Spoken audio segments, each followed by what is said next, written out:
Hi everybody, Maureen Bonifin here from Affinity Grant Insights, here to talk to you today about grant consultancy and being your own boss. This is part 2 of business structures. So another way to structure your business is to be a sub-awardee or subcontractor under somebody else working as a grant consultant with their name and their face in front of everything. And for a lot of introverts, this is the perfect situation because you can still do what you love, which is write grants, work on grants, be the strategist, but you don't have to be the face of the business. All you have to do is wait for them to send you work. And I thought maybe this was for me when I started out and tried it once. Decided it definitely was not for me. I had a bad experience. I was not brought on to the team of consultants very well.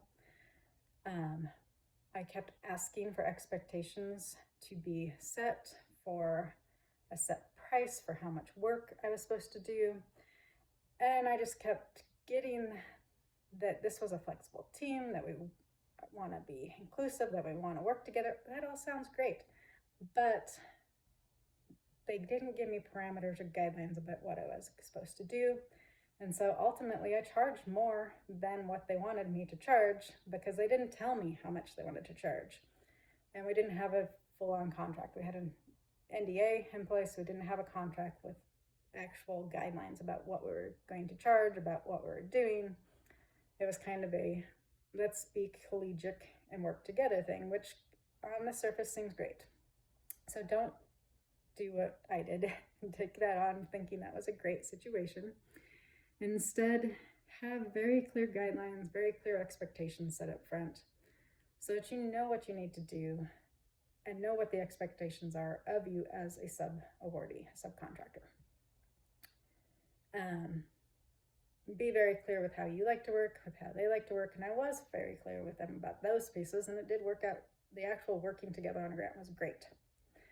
But being a sub to this organization was not great.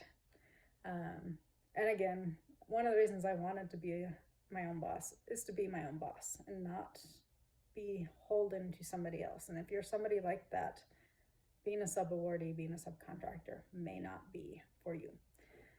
So a couple things to think about in that space. If you have any other thoughts or questions, please drop them below. Or email me at affinitygrants.com, Maureen at affinitygrants.com. If you have any other grant questions, I'd love to hear about them.